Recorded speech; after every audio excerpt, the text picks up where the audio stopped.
Bandra Kurla complex, Mumbai का दिल, जहां कांच से बने गगनचुंबी इमारतें आसमान से होड़ लगाती हैं और गाड़ियों के हॉर्न सुबह से ही शहर को जगाने लगते हैं। इसी इलाके की सबसे प्रतिष्ठित इमारत, आर्या ग्लोबल ग्रुप के मुख्यालय के बाहर, एक सादा सा व्यक्ति हर सुबह ठीक 6 बजे अपनी ड्यूटी पर खड़ा हो जाता था। उसका नाम था रवि प्रकाश। उम्र कोई 32 या 33 की रही होगी। हाइट औसत, शरीर दुबला, चेहरा सांवला, लेकिन आंखों में एक अलग सी गहराई थी, जैसे कुछ कहती हूँ लेकिन चुप रहना जानती हूँ। रवि इस इमारत का सिक्योरिटी गार्ड था। उसकी वर्दी हमेशा इस्त्री की हुई, जूते चमकते हुए, चाल में न तो जल्दी थी न ही सुस्ती। वो चुपचाप आता, गेट खोलता, आने जाने वालों को नम्रता से सलाम करता और शाम होते ही उतनी ही शांति से वापस चला जाता। किसी ने कभी उससे ज्यादा बातचीत नहीं की। कुछ लोग उसे सीरियस टाइप कहते थे, कुछ कहते भाई ये तो बोलता ही नहीं, लेकिन रवि के बारे में कोई कुछ जानता नहीं था। वो कौन था, कहाँ से आया था, और क्यों एक बड़े शहर में, जहाँ लोग सपने लेकर आते हैं, वो बस गेट पर खड़ा रह गया। सच्चाई ये थी कि रवि कभी यहीं के किसी बड़े ऑफिस में काम करने का सपना लेकर दिल्ली से मुंबई आया था। दिल्ली यूनिवर्सिटी में भाषा शास्त्र का होनहार छात्र था।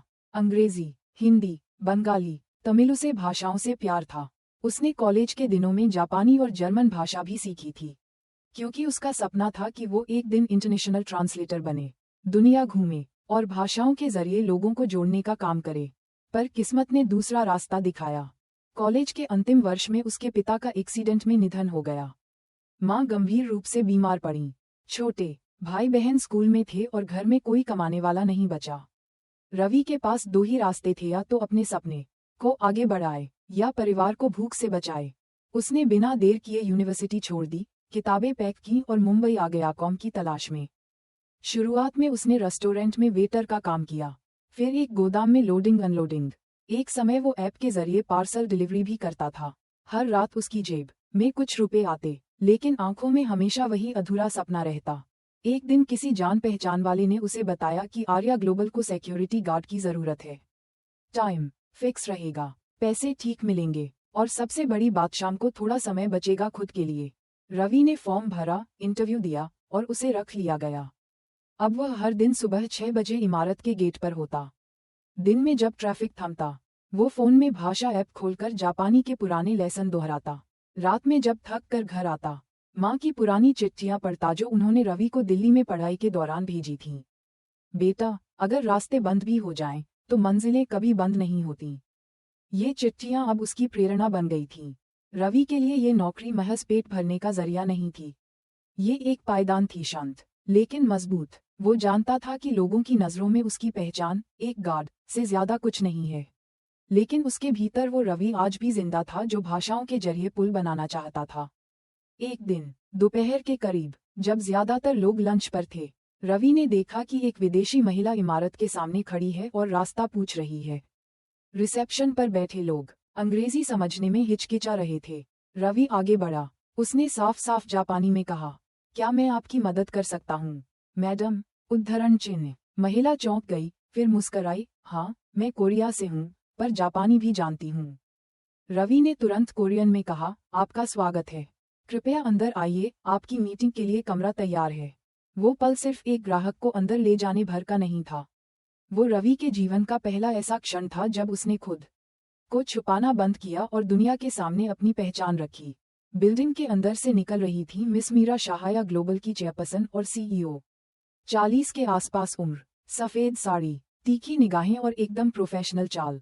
वो हमेशा जल्दबाज रहती थी। मीटिंग्स, फाइल्स, कॉन्ट्रैक्ट्स एक सेकंड भी बर्बाद नहीं करती। उस दिन उनकी नज़र रवि पर पड़ी। वो ठिठकी। उनके साथ खड़ी असिस्टेंट नंदिता ने धीरे से पूछा, मैम, ये गार्ड क्या जापानी बोल रहा था अभी? उद्धरण चिन्ह। मीरा ने बिना कुछ बोले रवि की ओर देखा। उसके चेहरे पर कोई घबराहट नहीं थी, बस एक अजीब सी शांति। नाम क्या है तुम्हारा? मीरा ने पूछा। रवि प्रकाश, उसने सीधा जवाब दिया।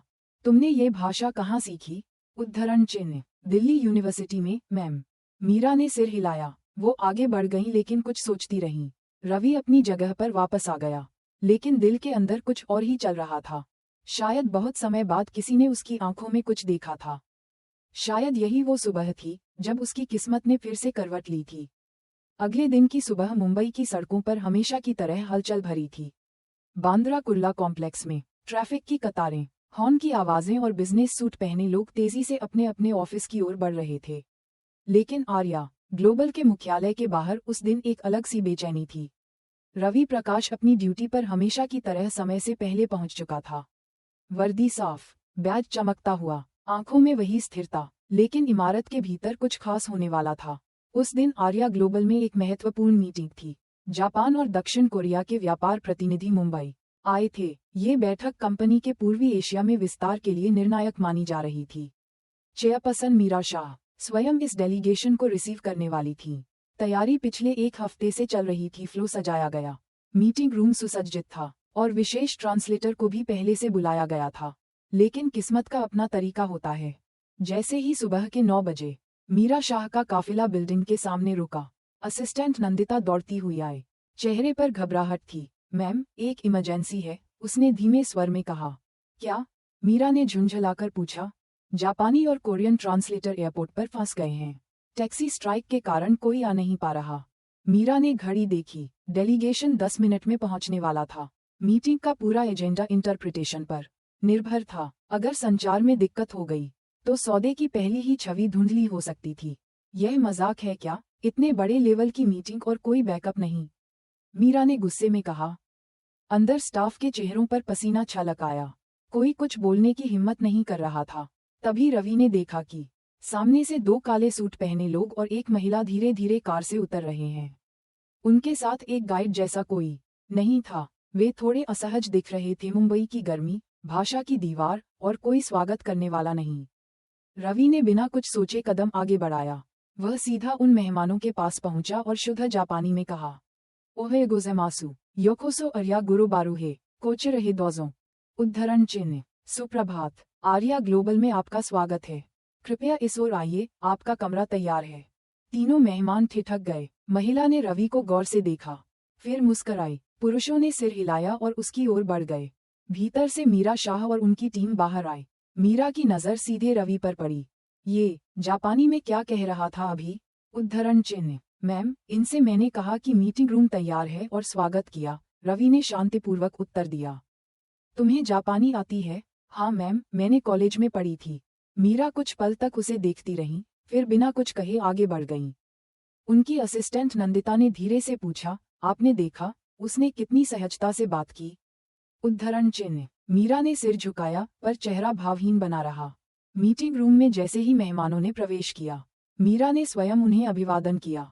लेकिन बातचीत में फिर समस्या आ गई।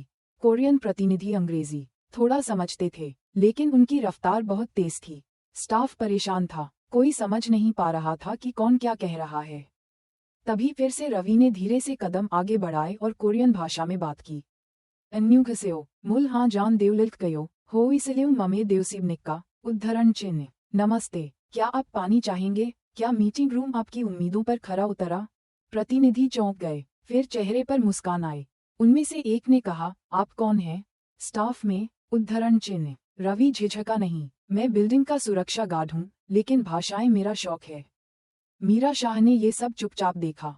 मीटिंग धीरे धीरे शुरू हुई। बातचीत का प्रवाह रवि की मदद से बहता रहा।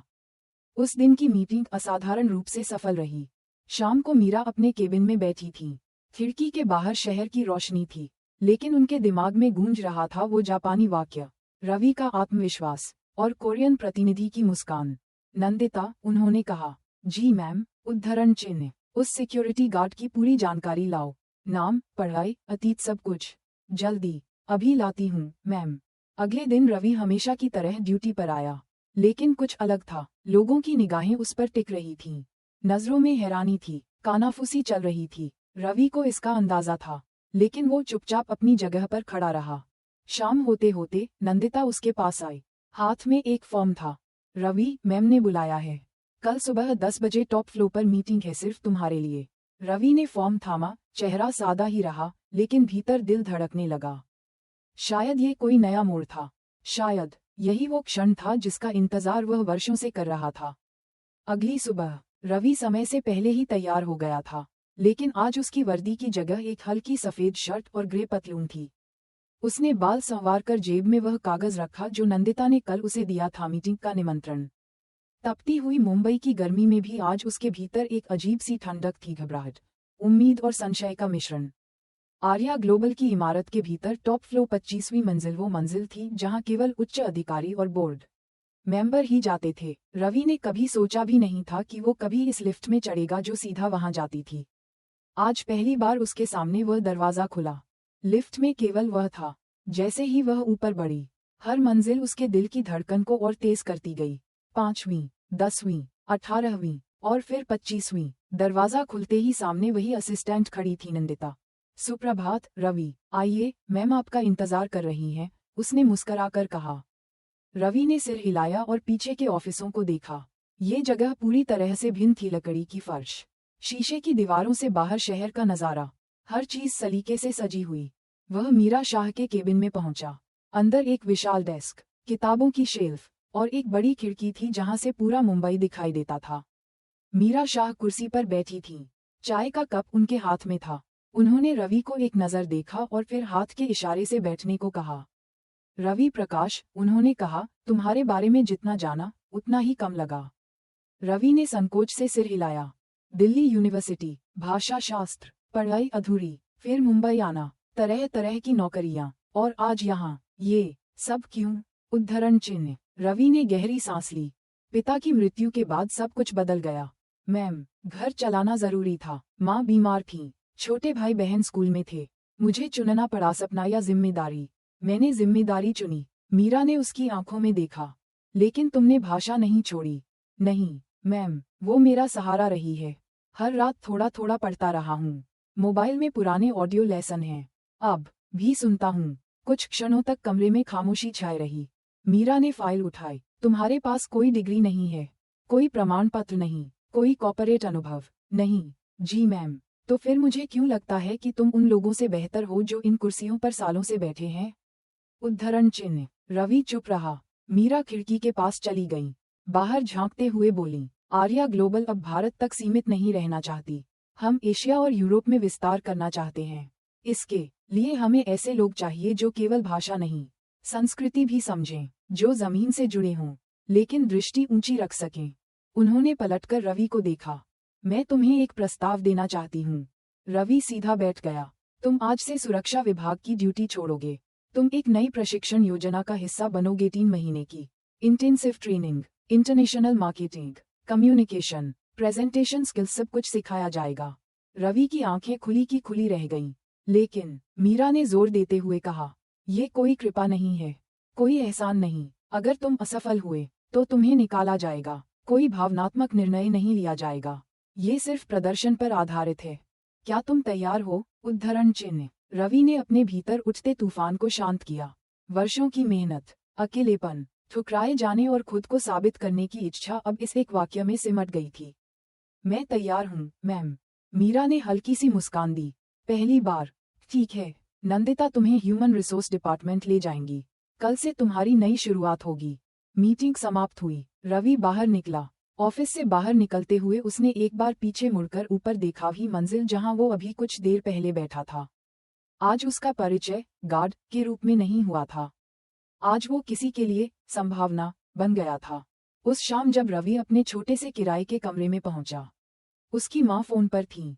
उन्होंने पूछा, बेटा सब ठीक है ना? उद्धरण चिन्ह। रवि कुछ पल चुप रहा, फिर बोला, हाँ माँ, आज कुछ अलग हुआ। शायद कुछ नया शुरू हो रहा है। अगले दिन सुबह रवि निर्धारित समय से पहले ही बिल्डिंग में पहुंच गया था। लेकिन इस बार वह सिक्योरिटी गेट के बाहर नहीं, बल्कि आर्या ग्लोबल के ट्रेनिंग सेंटर की 5वीं मंजिल पर था। नया बैज, नई पहचान और बिल्कुल नया माहौल। हॉल के भीतर एक बड़ी स्क्रीन लगी थी। टेबल पर फोल्डर रखे थे और 5 कुर्सियों पर नामों के टैग लगे थे। रवि ने अपना नाम तलाशा। रवि प्रकाश, तीसरी कुर्सी पर। उसे एक अजीब सी अनुभूति हुई, जैसे वर्षों बाद कोई सपना धीरे धीरे आकार ले रहा हो। लेकिन अब भी डर था कि कहीं ये सब अस्थायी न हो।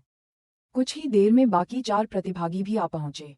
हर कोई स्मार्ट ड्रेसिंग में, हाथ में टैबलेट, घड़ी से मेल खाती टाई और आत्मविश्वास से भरे चेहरे। उनमें सबसे पहले जिसने रवि को देखा वह था आदित्य सिन्हा। लंबा, गोरा, आधुनिक हेयरकट और पश्चिमी लहजे में बात करता हुआ आदित्य की उपस्थिति ही जताती थी कि वह खुद को बाकियों से बेहतर मानता है। वह सीधा रवि के पास आया और मुस्कराते हुए बोला, ओह, आप भी इस प्रोग्राम में हैं? उद्धरण चिन्ह। रवि ने विनम्रता से सिर हिलाया, हाँ, मैंने सुना था कि आर्या ग्लोबल अब इंक्लूजन और डाइवर्सिटी पर फोकस कर रही है।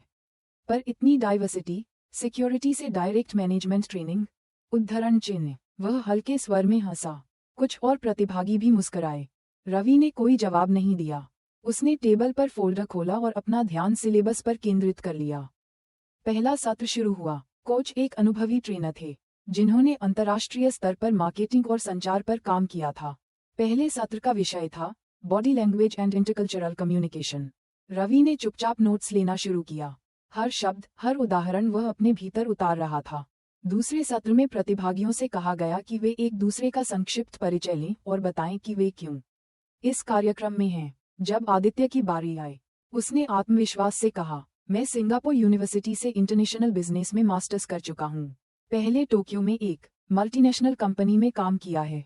यहाँ आया हूँ ताकि आर्या के साथ ग्लोबल प्रोजेक्ट्स को हैंडल कर सकूं।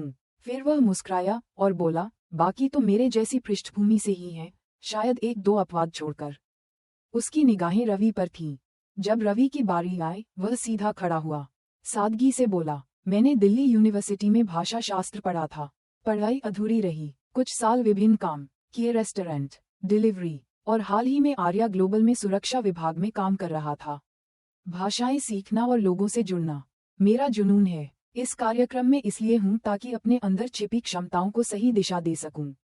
कमरा शांत हो गया। कोई तालियां नहीं, कोई प्रतिक्रिया नहीं, लेकिन एक मौन सम्मान हवा में था। सत्र के बाद लंच ब्रेक में रवि अकेला बैठा रहा। आदित्य एक कोने में अन्य प्रतिभागियों के साथ चर्चा कर रहा था। तुम्हें पता है, उसने कहा, इस ट्रेनिंग का मतलब है कि हम लोग अगले फेज में लीडर बने। लेकिन जब किसी को बेसिक टर्म्स ही नहीं आते, तो बाकी का स्तर नीचे खिसकता है। मैं तो कहता हूँ, स्टैंडर्ड बनाए रखना जरूरी है। एक लड़की ने पूछा, तुम किसकी बात कर रहे हो? उद्धरण चिन्ह। आदित्य ने मुस्कुराकर कहा, जिसका परिचय सबसे विनम्र था। रवि ने कुछ दूरी से ये सब सुना, लेकिन कोई प्रतिक्रिया नहीं दी। वह जानता था कि अभी उसका उत्तर शब्दों में नहीं, काम में देना होगा। अगले कुछ दिनों में ट्रेनिंग तेज हो गई। हर दिन 8 घंटे की क्लास, असाइनमेंट, ग्रुप डिस्कशन और फिर घर जाकर अगले दिन की तैयारी। रवि हर चीज पर मेहनत करता, वह असाइनमेंट्स में दूसरों से धीमा था, लेकिन उसकी गहराई अलग थी। हर उत्तर में वह एक ठोस उदाहरण देता, जो उसने अपने अनुभव से सीखा था। एक दिन ग्रुप प्रेजेंटेशन का विषय था, भारत के बाहर एक संभावित मार्केट चुनें और उस पर मार्केटिंग रणनीति बनाएं। आदित्य के ग्रुप ने चुना सिंगापुर।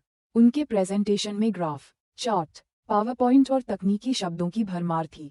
रवि के ग्रुप ने चुना जर्मनी, और जब रवि ने बोलना शुरू किया, तो वह चार्ट नहीं, कहानी सुना रहा था। मैंने एक बार मुंबई में एक जर्मन पर्यटक को सड़क किनारे हस्तशिल्प खरीदते देखा। उन्होंने कहा, हमें परफेक्ट चीजें नहीं चाहिए, हमें चीजें चाहिए जिनके पीछे कहानी हो। तब समझ आया, संस्कृति बिकती है अगर उसे सही तरीके से पेश किया जाए। कमरे में सन्नाटा था। ट्रेनर ने बाद में कहा, तकनीक जरूरी है, लेकिन भावना वह तत्व है जो ब्रांड को आत्मा देता है। उस दिन आदित्य की आंखों में पहली बार थोड़ी असहजता दिखी। शाम को रवि वापस अपने कमरे में पहुंचा। दरवाजा खोला, दीवार पर टंगी मां की तस्वीर को देखा। उसने खुद से कहा, अब समय आ गया है, आवाज उठाने का नहीं, बल्कि असर छोड़ने का। 3 हफ्ते बीत चुके थे। आर्या ग्लोबल के स्पेशल ट्रेनिंग प्रोग्राम का आधा सफर पूरा हो चुका था। इन दिनों में रवि ने जितना सीखा, शायद उतना उसने पहले कई वर्षों में नहीं सीखा था। हर दिन वह कुछ नया समझता, मार्केट रिसर्च, ग्राहक व्यवहार, international trade law, presentation skills. हर रात वह अपने कमरे में बैठकर दिन भर के नोट्स दोहराता, वीडियो ट्यूटोरियल देखता और हर असाइनमेंट में दिल लगाकर काम करता। लेकिन सबसे बड़ा संघर्ष रवि के लिए था खुद को साबित करना, उन लोगों के बीच जो उसे अभी भी गलती से आई हुई संभावना समझते थे। और अब सामने था एक निर्णायक पड़ाव, mid term presentation. Meera Shah स्वयं उसमें उपस्थित रहने वाली थीं। सभी प्रतिभागियों को एक टास्क दिया गया था, किसी भी अंतर्राष्ट्रीय बाजार के लिए एक नया प्रोडक्ट डेवलपमेंट और एंट्री स्ट्रेटेजी तैयार करना। उन्हें न केवल रिसर्च करनी थी, बल्कि एक व्यावसायिक प्रस्तुति के रूप में सबके सामने उस प्रस्ताव को पेश करना था। स्लाइड, डेटा, बाजार विश्लेषण, सब कुछ। रवि जानता था कि उसके पास चमकदार स्लाइड नहीं है, न ही डाटा एनालिसिस में उसकी पकड़ उतनी मजबूत है जितनी आदित्य जैसे लोगों की। लेकिन एक चीज थी, उसके पास अनुभव था, और एक ऐसी कहानी जो वह खुद जी चुका था। प्रेजेंटेशन वाले दिन मीटिंग रूम एक मिनी कॉन्फ्रेंस हॉल में तब्दील कर दिया गया था। हर प्रतिभागी की 10 मिनट की प्रस्तुति तय थी। आदित्य का नंबर सबसे पहले आया। उसने आत्मविश्वास से शुरुआत की, एकदम प्रोफेशनल टोन, ग्लोसी स्लाइड्स, हर शब्द में कॉर्पोरेट टर्मिनोलॉजी। उसका विषय था expanding Arya's FMCG product line into Singaporean urban markets.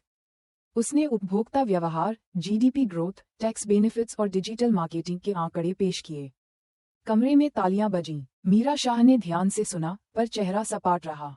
3 और प्रतिभागी हुए। सबने अलग अलग देशों पर आधारित पिच बनाई, दिखावटी, रंगीन, आंकड़ों से भरी। फिर नंबर आया रवि का।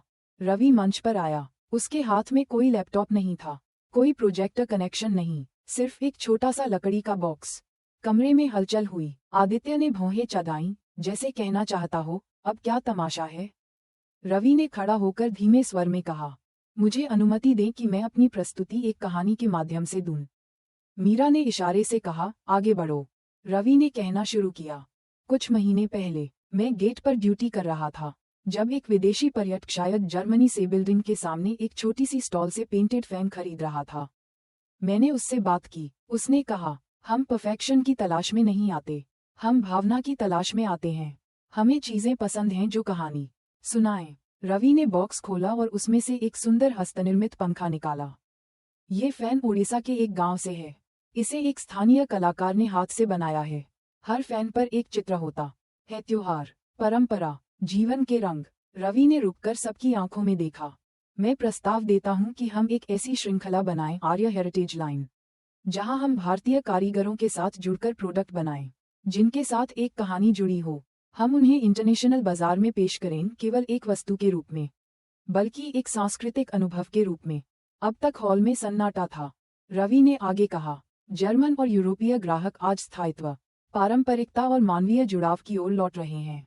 वे एक ऐसी दुनिया की खोज में हैं जो मशीनों से नहीं, इंसानों से बनी हो। हम क्यों न वह ब्रिज बने। उद्धरण चिन्ह। प्रेजेंटेशन समाप्त हुआ। मीरा शाह की निगाहें अब स्थिर थीं।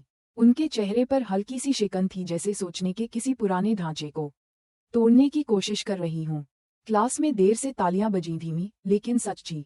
शाम को जब परिणाम घोषित किए गए, तो बताया गया कि रवि का प्रस्ताव सर्वश्रेष्ठ 3 में चुना गया है और उसे एक विशेष एक्सपोजर प्रोजेक्ट पर भेजा जाएगा, जयपुर में होने वाले एक अंतर्राष्ट्रीय हस्तशिल्प मेले में। उसे आर्या ग्लोबल का प्रतिनिधि बनाकर भेजा जाएगा। ये सुनकर आदित्य की भौहें सिकुड़ गईं। उसने रवि से कहा, हैंडमेड आइटम बेचने से कोई कंपनी नहीं चलती दोस्त, मार्केट बिजनेस से चलता है, इमोशन से नहीं। रवि मुस्कुराया। उसने नजरें मिलाईं और बोला, शायद, पर जो चीजें दिल को छूती हैं, वही लोग याद रखते हैं। डेटा भूल जाता है, कहानियां नहीं। जयपुर का हवामहल अपनी खूबसूरती और इतिहास के लिए प्रसिद्ध है, लेकिन उस सप्ताह शहर एक और चीज के लिए चर्चा में था, अंतर्राष्ट्रीय हस्तशिल्प व्यापार मेला, जिसमें दर्जनों देशों से डेलीगेशन आए थे और भारत के अलग अलग राज्यों के कलाकारों ने अपने उत्पादों के साथ भाग लिया था। आर्या ग्लोबल को इस मेले में एक छोटा सा स्टॉल मिला था। पहले यह अवसर केवल कंपनी की मिड लेवल मार्केटिंग टीम को सौंपा जाना था, लेकिन मीरा शाह ने व्यक्तिगत रूप से निर्णय लिया कि इस बार कंपनी की ओर से प्रतिनिधित्व रवि प्रकाश करेगा। ट्रेनिंग सेंटर में जब ये घोषणा हुई, तो हॉल में एक पल के लिए सन्नाटा छा गया था। आदित्य ने तंज कसते हुए कहा था, एक गार्ड अब इंटरनेशनल बायर्स से डील करेगा। दिलचस्प चयन है। रवि ने कुछ नहीं कहा, लेकिन उसकी आंखों में दृढ़ता साफ दिखाई दे रही थी। वह जानता था ये केवल एक प्रोजेक्ट नहीं, बल्कि एक परीक्षा थी। वह पूरे आर्या ग्लोबल के सामने नहीं, बल्कि खुद के सामने खड़ा था। जयपुर पहुंचते ही रवि ने सबसे पहले स्टॉल की तैयारी शुरू की। स्टॉल साधारण थालकड़ी की मेज, एक पोस्टर और कुछ सैंपल्स, लेकिन रवि ने इसे एक कहानी में बदल दिया। उसने प्रत्येक हस्तशिल्प के साथ एक कार्ड जोड़ा जिस पर उस उत्पाद की कहानी, कलाकार का नाम, उसकी पृष्ठभूमि और चित्र सहित विवरण था। उसने 5 अलग अलग भाषाओं में छोटे पंफलेट छपवाए, अंग्रेजी, जर्मन, जापानी, फ्रेंच और हिंदी में। रवि खुद हर चीज को चेक करता, प्रोडक्ट की स्थिति, कार्ड की भाषा और यहाँ तक कि ग्राहकों के लिए इस्तेमाल की जाने वाली खुशबू तक। पहले दिन मेले में बहुत भीड़ थी। लेकिन आर्या ग्लोबल का स्टॉल कोने में था, कई प्रमुख ब्रांड्स के मुकाबले गुमनाम सा। शुरुआत में कोई नहीं आया। रवि चुपचाप खड़ा रहा, हर आने जाने वाले को मुस्कराकर देखता, लेकिन लोगों की नज़र उसके स्टॉल तक नहीं पहुंचती। दूसरे स्टॉल्स में चमकदार डिस्प्ले, एलईडी स्क्रीन और डिजिटल प्रेजेंटेशन चल रहे थे। एक बार के लिए रवि को लगा शायद आदित्य सही था। आज की दुनिया इमोशन नहीं, इम्प्रेशन पर चलती है। लेकिन तभी एक वृद्ध विदेशी महिला जर्मन दिखने वाली धीरे धीरे स्टॉल के पास आई। उसने एक लकड़ी की गुड़िया उठाई और पूछा, ये कहाँ से है? उद्धरण चिन्ह। रवि ने जर्मन में उत्तर दिया, ये राजस्थान के एक छोटे गांव से है। इसे एक महिला कारीगर ने बनाया है, जिसकी 3 बेटियां हैं। इस गुड़िया का चित्र उसकी सबसे छोटी बेटी ने बनाया है। महिला मुस्कराई, फिर उसने एक और उत्पाद उठाया। रवि हर एक की कहानी बताता गया। धीरे धीरे वहां लोग जुटने लगे। कोई उसकी भाषा से चकित था, कोई उत्पाद की कहानियों से। एक फ्रेंच दंपति ने कहा, हमने ऐसा प्रेजेंटेशन कभी नहीं देखा, ये सिर्फ सामान नहीं, जीवन है। तीसरे दिन तक स्टॉल पर भीड़ लगने लगी थी। कई लोग अन्य स्टॉल से बाहर आकर यहाँ आ रहे थे। रवि थका हुआ था, लेकिन उसका चेहरा चमक रहा था। वह हर ग्राहक को व्यक्तिगत रूप से संबोधित करता, चाहे भाषा कुछ भी हो। चौथे दिन 2 प्रतिनिधि एक विदेशी कंपनी के कार्ड के साथ आए।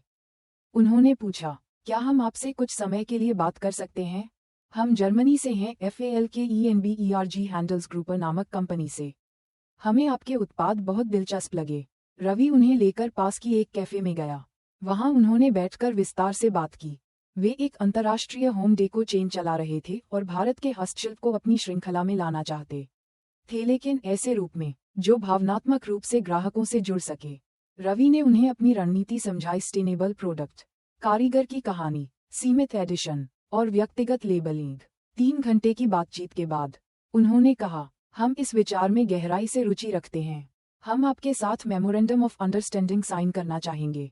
शुरुआत में पायलट प्रोजेक्ट, फिर देखेंगे कि स्केल कितना हो सकता है। रवि को विश्वास नहीं हुआ। उसने एक कॉपी तुरंत तैयार कराई और हस्ताक्षर किए। जब वह जयपुर से मुंबई लौटा, तो उसके हाथ में था एक MOU, एक ऐसा दस्तावेज जो न केवल एक सौदे का संकेत था, बल्कि उसकी मेहनत की मान्यता भी। मीरा शाह ने जब वह कागज पढ़ा, तो उनके चेहरे पर पहली बार एक संतोष भरी मुस्कान आई। उन्होंने रवि से पूछा, ये सब तुमने अकेले किया? उद्धरण चिन्ह। नहीं मैम, रवि ने मुस्कराकर कहा, मेरे साथ थीं वो कहानियां जो इन चीजों में बसी थीं। बोर्ड मीटिंग में जब इस विषय पर चर्चा हुई, तो कुछ सदस्य चकित थे, कुछ प्रभावित और कुछ चुप। आदित्य को जैसे विश्वास ही नहीं हुआ। उसने धीमे स्वर में कहा, शायद ये एक इत्तेफाक है। मीरा ने उसकी ओर देखा और कहा, इत्तेफाक नहीं, नियत और मेहनत का परिणाम है। उस दिन रवि अपने कमरे में देर तक जागा रहा। उसने माँ को फोन किया और पूरी कहानी बताई। माँ ने कहा, बेटा, लगता है अब तूने अपनी राह पाली है। रवि ने उत्तर दिया, माँ, राह तो पहले से थी, बस किसी ने देखी नहीं थी। जयपुर से लौटने के बाद रवि की जिंदगी में कुछ बदल गया था, या शायद जिंदगी वही थी, पर नजरिया बदल चुका था। आर्या ग्लोबल के कॉरिडोर में अब लोग उसकी ओर देखते हुए सिर हिलाते थे। कॉफी मशीन के पास हल्की मुस्कानें, लिफ्ट में संक्षिप्त अभिवादन और मीटिंग रूम के बाहर अधखुले दरवाजों से उठती कानाफूसी सब कुछ बता रहा था कि अब उसका नाम केवल सिक्योरिटी बैज तक सीमित नहीं रहा। मीरा शाह ने उसे 1 सप्ताह की छुट्टी के बजाय सीधे अगले चरण की कार्यशाला में शामिल होने का निर्देश दिया। उनकी स्पष्ट टिप्पणी थी, हमारे पास वक्त नहीं है बर्बाद करने का। रवि इस गति के लिए तैयार था, लेकिन हर यात्रा में एक मोड़ आता है जहां रास्ता सीधा नहीं रहता और सामने सिर्फ चुनौती होती है। एक सोमवार सुबह जब रवि अपनी फाइल लेकर ट्रेनिंग रूम में पहुंचा, वहां असामान्य सा माहौल था। लोग धीमे स्वर में कुछ पढ़ रहे थे, कुछ मोबाइल स्क्रीन पर घूर रहे थे। एक सहकर्मी ने आकर एक प्रिंटआउट थमाया, एक गुमनाम पत्र। बोल्ड अक्षरों में लिखा था, क्या आर्या ग्लोबल अब अनुभव और योग्यता की जगह सहानुभूति पर प्रमोशन देने लगा है? पत्र में लिखा था, कंपनी ने एक ऐसे व्यक्ति को अंतर्राष्ट्रीय प्रतिनिधित्व सौंपा, जिसके पास कोई डिग्री नहीं है, कोई प्रमाण पत्र नहीं है, कोई कॉर्पोरेट एक्सपीरियंस नहीं है। क्या यह उन हजारों कर्मचारियों का अपमान नहीं है जिन्होंने वर्षों से मेहनत की है? अगर अब कोई भी सुरक्षा गार्ड सीधा जर्मनी के साथ सौदे पर दस्तखत कर सकता है, तो हमारी योग्यता का क्या मूल्य रह गया है? उद्धरण चिन्ह। पत्र में रवि का नाम नहीं था, पर इशारा स्पष्ट था। बात जल्द ही HR से बोर्डरूम तक पहुंची। मीरा शाह ने तुरंत निर्णय लिया, इसे नजरअंदाज नहीं किया जा सकता। हम खुला मूल्यांकन करेंगे। रवि को बुलाया जाए, बोर्ड के सामने वह अपना पक्ष रखेगा। मीटिंग की तारीख तय की गई शुक्रवार दोपहर। पूरा सप्ताह एक मानसिक परीक्षा बन गया। रवि जानता था कि अब उसका आकलन उसके काम से नहीं, उसके अस्तित्व से किया जा रहा था। वह चुपचाप तैयारी करता रहा। उसने पिछले 6 महीनों का सार निकाला, नोट्स, रिपोर्ट्स, फीडबैक और जयपुर में हस्ताक्षरित समझौते की प्रति। शुक्रवार दोपहर वह टॉप फ्लोर की उसी कॉन्फ्रेंस रूम में पहुंचा, जहां कभी पहली बार मीरा शाह से मिला था। इस बार वहां केवल वे नहीं थीं बल्कि पूरे बोर्ड के सदस्य, विभागाध्यक्ष और कुछ वरिष्ठ सलाहकार भी बैठे थे। मीरा ने औपचारिक स्वर में कहा, रवि, तुम्हारे खिलाफ कुछ गंभीर प्रश्न उठे हैं। कोई तुम्हारी पृष्ठभूमि, योग्यता और इस कंपनी में तुम्हारी वर्तमान स्थिति पर सवाल उठा रहा है। हम चाहते हैं कि तुम खुलकर जवाब दो। रवि ने धीमे से सिर हिलाया। उसने फाइल खोली, पर बोलने से पहले उसने जेब से एक पुराना कागज निकाला। मां की लिखी चिट्ठी। बेटा, अगर कभी लगे कि दुनिया तेरे रास्ते पर सवाल उठा रही है, तो याद रखना तेरा रास्ता तेरे कदमों से बना है, दूसरों की उंगलियों से नहीं। माँ, रवि ने चिट्ठी बंद की और बोलना शुरू किया। सवाल उठाना कोई गलत बात नहीं है, और मैं जानता हूँ कि मेरे पास न कोई मैनेजमेंट डिग्री है, न कोई ग्लॉसी रेज्यूमे। जब मैं दिल्ली यूनिवर्सिटी में था, तो मैं भाषा सीखने में इतना डूब गया था कि भूल गया कि कभी ये सब रुक भी सकता है। फिर जीवन ने रुकवा दिया। पिता चले गए, माँ बीमार पड़ी, भाई बहन स्कूल में थे। मैंने किताबें छोड़ दी और जिम्मेदारी उठा ली, पर सीखना नहीं छोड़ा। जब रेस्टोरेंट में बर्तन धोता था, तब भी जापानी सुनता था। जब पैकेट्स डिलीवर करता था, तब भी ऑडियो लेक्चर चलता था। जब गेट पर खड़ा होता था, तब भी ग्राहकों की भाषा पहचानने की कोशिश करता था। मुझे कोई प्रमोशन नहीं चाहिए था, बस एक बार मौका चाहिए था जहां मेरी आवाज सुनी जाए। जयपुर में जो हुआ, वह मेरी योग्यता का सबूत नहीं, मेरे धैर्य का फल था। कमरे में शांति थी, हर शब्द सीधा दिल में उतर रहा था। रवि ने आखिरी में कहा, अगर मेरे होने से किसी को असहजता हो रही है, तो मैं पीछे हटने को तैयार हूँ। लेकिन अगर यह यात्रा किसी को ये विश्वास दे सके कि कोशिश बेकार नहीं जाती, तो शायद मैं यहाँ सिर्फ अपने लिए नहीं, उनके लिए भी खड़ा हूँ जो अब तक चुप रहे हैं। मीरा शाह कुछ देर तक चुप रहीं। फिर उन्होंने कहा, इस बोर्ड मीटिंग का निर्णय हम बाद में देंगे, लेकिन रवि, आज तुमने साबित कर दिया कि आत्मसम्मान और सच्चाई के आगे कोई डिग्री नहीं टिकती। रवि ने सिर झुकाया। मीटिंग खत्म हुई, लोग बाहर निकलने लगे। आदित्य, जो पूरे समय चुप बैठा था, रवि के पास से गुजरा। उसकी नजरें नीचे थीं। वो कुछ कहना चाहता था, पर कुछ कह न सका। उस दिन रवि चुपचाप अपने कमरे पर लौटा। दीवार पर टंगी माँ की तस्वीर के सामने खड़ा हुआ। माँ, आज मैंने तेरा वो वाक्य जी लिया, तेरा रास्ता तेरे कदमों से बना है।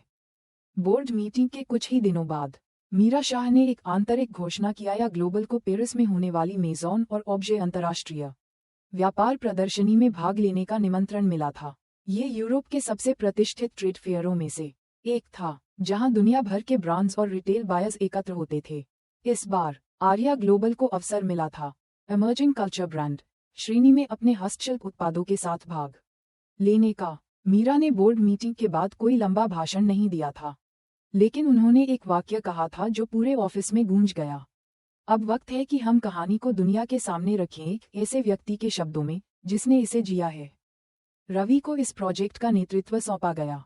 आश्चर्यजनक रूप से यह निर्णय आधिकारिक रूप से घोषित नहीं किया गया। सिर्फ एक ईमेल आया, Ravi Prakash, project lead for Paris exhibition, reporting directly to chairwoman's office. कारोबारियों की दुनिया में ऐसा होना असामान्य था। प्रश्न फिर से उठे, लेकिन इस बार मीरा शाह ने स्पष्ट कर दिया था, अब सवाल नहीं, सिर्फ परिणाम। रवि के लिए यह एक नया महायुद्ध था। वह पहली बार भारत से बाहर जा रहा था। पासपोर्ट की कॉपी, वीजा आवेदन, फ्लाइट बुकिंग, चीज उसके लिए नई थी, लेकिन उससे भी बड़ी चुनौती थी पेरिस में खुद को और भारत की संस्कृति को एक साथ प्रस्तुत करना। वह जानता था कि यूरोपीय बाजार भिन्न था, उन्हें सिर्फ उत्पाद नहीं चाहिए था, उन्हें कहानी, प्रस्तुति और गुणवत्ता चाहिए थी, सभी कुछ एक साथ। रवि ने योजना बनाई। पहला, स्टॉल का डिजाइन ऐसा हो जो पारंपरिक हो पर आधुनिक दृष्टिकोण से सुसज्जित हो। दूसरा, हर उत्पाद के साथ एक डिजिटल कोड हो, जिसे स्कैन करके ग्राहक उस कारीगर की कहानी, वीडियो और कार्यशैली देख सके। तीसरा, इंटरैक्टिव सेशन रखे जाएं जहां वह विभिन्न भाषाओं में आगंतुकों से संवाद कर सके। वह दिन रात काम करने लगा।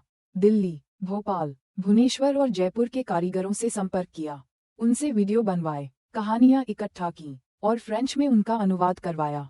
फिर आया पेरिस की उड़ान का दिन।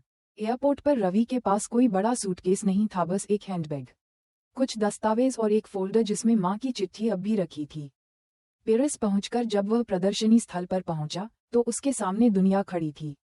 हर स्टॉल चमचमाता हुआ LED lights, minimal design, perfume scent, high tech interface. और फिर आर्या ग्लोबल का स्टॉल एक कोना, थोड़ा पीछे, साधारण पर तैयार। स्टॉल की जगह को लेकर आयोजकों से कोई भ्रम हुआ था। आर्या को जिस जगह की अपेक्षा थी वह नहीं मिली। जब ये बात मीरा शाह को बताई गई तो उनका उत्तर था, स्थान अवसर को नहीं बनाता, प्रस्तुतिकरण बनाता है। रवि मुस्कुराया। अब वक्त था खुद को साबित करने का। प्रदर्शनी का पहला दिन धीमा रहा। स्टॉल के सामने से लोग निकलते पर रुकते नहीं। अन्य स्टॉल्स की सजावट और तकनीक आकर्षक थी। रवि ने हार नहीं मानी। दूसरे दिन से उसने स्वयं बाहर जाकर आगंतुकों को आमंत्रित करना शुरू किया। फ्रेंच में, जर्मन में, अंग्रेजी में, हर भाषा में वह सिर्फ इतना कहता, आपको कुछ अनोखा देखना है, कुछ ऐसा जो सिर्फ वस्तु नहीं, भावना हो। उद्धरण चिन्ह। धीरे धीरे स्टॉल पर लोग आने लगे। हर उत्पाद को वह हाथ में लेकर उसकी कहानी सुनाता। एक गोंड पेंटिंग की कहानी, एक बंगाल की मिट्टी की मूर्ति का अर्थ, एक गुजराती कढ़ाई की विरासत। हर वस्तु अब एक जीवंत अनुभव बन चुकी थी। तीसरे दिन तक अंतर्राष्ट्रीय मीडिया ने नोटिस लिया। एक स्थानीय पत्रिका ने लिखा, A corner stall with the soul of a nation, India's cultural ambassador speaks through 6 languages and infinite emotions. एक फ्रांसीसी महिला ग्राहक ने रवि से पूछा, आपने ये सब कैसे सीखा? उद्धरण चिन्ह। रवि ने मुस्कुराकर कहा, जब किसी को कोई मंच नहीं मिलता तो वह खुद मंच बना लेता है। प्रदर्शनी के अंतिम दिन फॉल्कनबर्ग हैंडल्स ग्रुप के प्रतिनिधि जिनसे जयपुर में मुलाकात हुई थी स्टॉल पर पहुंचे। उन्होंने वहां की भीड़ और प्रस्तुति देखी। बातचीत के बाद उन्होंने स्पष्ट रूप से कहा, हम इस परियोजना को तुरंत आगे बढ़ाना चाहते हैं। हम तैयार हैं एक विस्तृत अनुबंध पर हस्ताक्षर करने के लिए, लेकिन एक शर्त है, इस प्रोजेक्ट का नेतृत्व वही करे जिसने इसे यहाँ तक पहुँचाया है। हम रवि प्रकाश के साथ ही काम करेंगे। रवि चौंक गया। उसने देखा कि पास ही खड़ा आदित्य ये सब सुन रहा था। प्रदर्शनी के बाद जब वह होटल लौटा तो मीरा शाह का वीडियो कॉल आया। रवि, तुमने उम्मीद से ज्यादा कर दिखाया है। मैं तुम्हें जल्द ही कंपनी की सीनियर मैनेजमेंट मीटिंग में आमंत्रित करूंगी, तैयार रहो। दुनिया अब तुम्हें सिर्फ एक प्रतिनिधि नहीं, एक रणनीतिकार के रूप में देख रही है। रवि ने सिर झुकाया। उसने फोन काटा, कमरे की खिड़की खोली और पेरिस की रात में हल्की ठंडी हवा का आनंद लिया। उसने अपने फोल्डर से माँ की चिट्ठी निकाली और एक पंक्ति फिर से पढ़ी, बेटा, जब तू सबसे छोटा लगे वही सबसे बड़ा बनने का बीज होता है। आज वह बीज अंकुरित हो चुका था। पेरिस से लौटे हुए अभी एक सप्ताह भी नहीं बीता था कि अचानक एक वीडियो सोशल मीडिया पर आग की तरह फैलने लगा। यह वीडियो था मेजॉन और ऑब्जे में रवि द्वारा एक फ्रेंच पत्रकार को दिए गए साक्षात्कार का। क्लिप में रवि शांत स्वर में कह रहा था, मुझे कभी कोई मंच नहीं मिला, इसलिए मैंने अपने शब्दों को ही मंच बना लिया। जो लोग भाषा को केवल एक स्किल मानते हैं वे भूल जाते हैं कि भाषा वो सेतु है जो दिलों को जोड़ता है, और भारत की आत्मा वह इन कहानियों में बसती है जिनसे हम भागने की बजाय दुनिया को बताना चाहते हैं। वीडियो में दिखाया गया था कि कैसे एक साधारण स्टॉल पर खड़ा भारतीय युवक विभिन्न भाषाओं में दर्शकों से संवाद कर रहा है, उनके प्रश्नों का उत्तर दे रहा है और हर उत्पाद को एक जीवित परंपरा की तरह प्रस्तुत कर रहा है।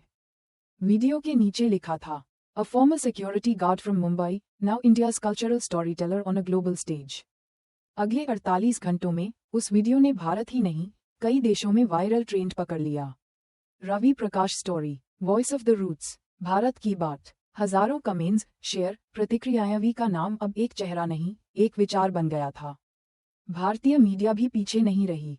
NDTV, India today, the Hindu, Quint और यहाँ तक कि बीबीसी हिंदी ने भी स्टोरी कवर की।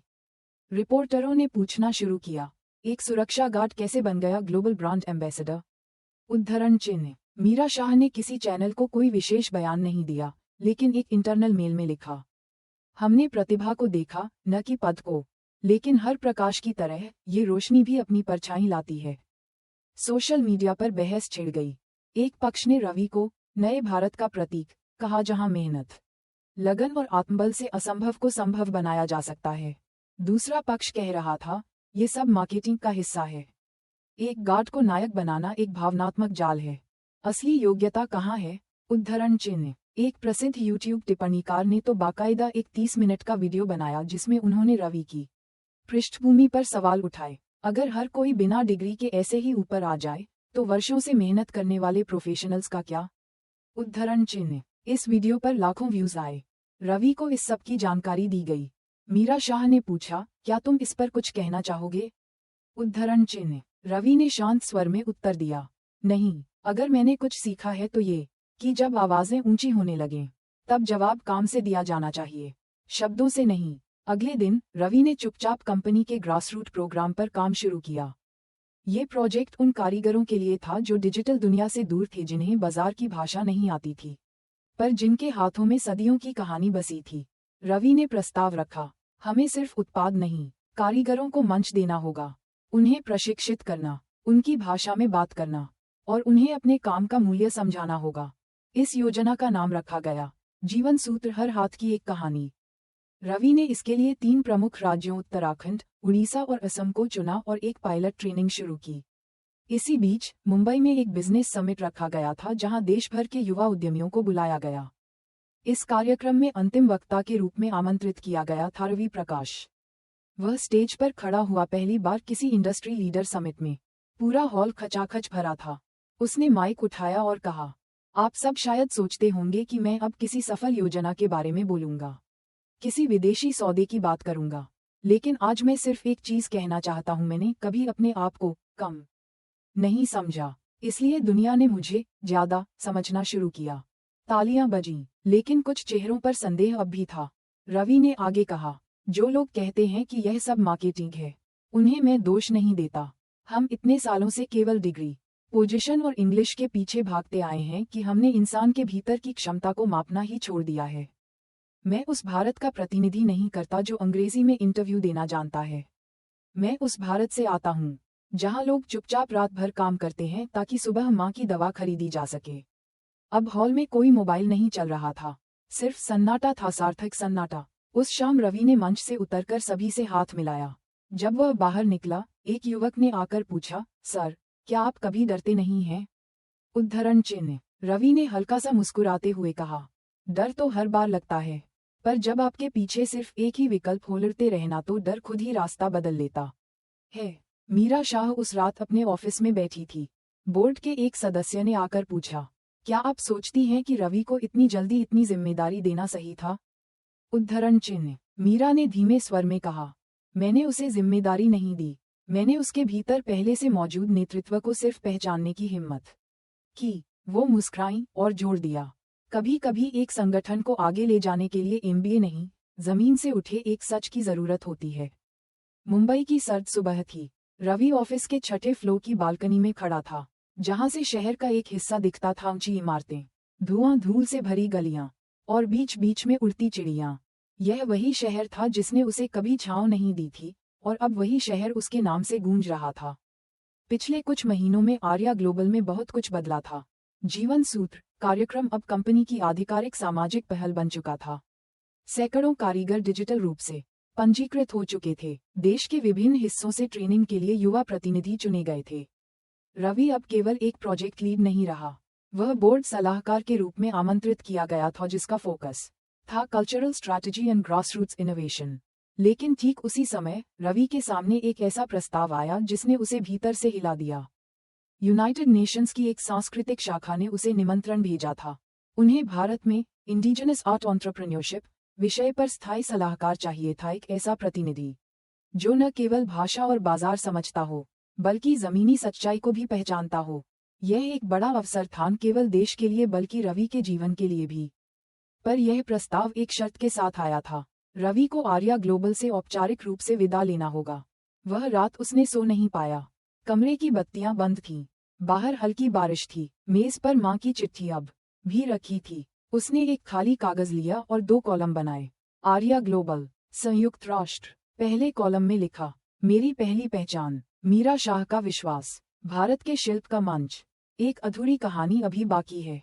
दूसरे कॉलम में लिखा, वैश्विक मंच, लाखों लोगों के लिए प्रेरणा, नीति निर्माण का हिस्सा, शायद एक नई शुरुआत। कागज को देखकर वह चुप रहा। अगले दिन वह मीरा शाह के केबिन में गया। मीरा ने मुस्कराकर पूछा, तुम्हें निर्णय लेना है, समय आ गया है। रवि ने कहा, मैम, मैंने बहुत सोचा। अगर आप कहें तो मैं रुक सकता हूँ। मीरा ने धीरे से सिर हिलाया। रवि, मैंने तुम्हें कभी रोका नहीं। मैं अब भी नहीं रोकूंगी। आर्या ग्लोबल तुम्हारा घर था, है और रहेगा, लेकिन अब तुम्हारा रास्ता बड़ा है। पर एक बात याद रखना, जहाँ भी जाओ अपनी कहानी भूलना मत। तुम्हारी सबसे बड़ी ताकत वही है। रवि की आंखें भर आईं। वह मीरा के पैर छूने को झुका, लेकिन उन्होंने उठाकर गले लगा लिया। कुछ हफ्तों बाद नई दिल्ली में एक अंतर्राष्ट्रीय सम्मेलन का आयोजन हुआ। सांस्कृतिक प्रतिनिधि, नीति निर्माता, कलाकार और कारोबारी सभी वहां उपस्थित थे। मुख्य वक्ता के रूप में मंच पर रवि प्रकाश खड़ा था। उसने एक शांत स्वर में बोलना शुरू किया। मैं कोई प्रशिक्षित राजनयिक नहीं हूँ। नहीं, मेरे पास कोई किताबों वाला ज्ञान है। मैं सिर्फ एक कारीगर का बेटा हूँ, जिसने एक गार्ड की वर्दी में दुनिया को देखने की हिम्मत की। मैंने देखा है कि कैसे एक छोटी सी वस्तु, एक मिट्टी की मूर्ति, एक बांस की टोकरी दुनिया के दिलों को छू सकती है। और मैंने ये भी सीखा है कि अगर कोई हाथ बढ़ाकर मदद करे तो अंधेरे में भी रोशनी फूट पड़ती है। सभागार में तालियों की गूंज थी। उसके बाद एक युवा लड़की मंच पर आए। वह असम से थी और जीवन सूत्र कार्यक्रम के तहत प्रशिक्षित हुई थी। उसने रवि की ओर देखकर कहा, अगर आप नहीं होते तो मैं अब भी सिलाई मशीन के पीछे बैठी होती, किसी के ब्रांड का हिस्सा बनकर। अब मैं अपना ब्रांड बना रही हूँ। कुछ महीनों बाद रवि संयुक्त राष्ट्र के सांस्कृतिक कार्यालय में कार्यभार संभाल चुका था। वह अब यूरोप, अफ्रीका और दक्षिण एशिया में चल रही सांस्कृतिक योजनाओं का हिस्सा था। वह मीटिंग्स में भाषण देता, नई रणनीतियां बनाता और दुनिया के कोनों से कहानियां इकट्ठा करता। लेकिन हर बार जब वह थकता, वह एक फोल्डर खोलता जिसमें माँ की चिट्ठी और आर्या ग्लोबल की पुरानी आईडी कार्ड होती थी। 1 साल बाद मुंबई में आर्या ग्लोबल के नए मुख्यालय में एक दीवार लगाई गई। उस पर सुनहरे अक्षरों में उकेरा गया, किसी भी संगठन की असली पूंजी उसकी कहानियां होती हैं। और यह कहानी एक सुरक्षा गार्ड से शुरू हुई। नीचे एक तस्वीर थी रवि प्रकाश की, मुस्कराते हुए, हाथ में मिट्टी से बनी एक छोटी मूर्ति लिए। कहानी खत्म नहीं हुई थी, क्योंकि भारत के गांवों में अब भी हजारों रवि मौजूद थे। वे अब जानते थे कि अगर एक आदमी बिना डिग्री, बिना पहचान, सिर्फ मेहनत और आत्मसम्मान से दुनिया बदल सकता है, तो शायद वे भी कर सकते हैं। रवि अब मंच पर नहीं रहता था। वह हर उस कारीगर, हर उस लड़की, हर उस छोटे दुकानदार की भाषा बोलता था जो दुनिया को बताना चाहता था कि उनके हाथों में कला नहीं, इतिहास बसा है। और यही बन गई एक कथाकार की विरासत। अंत।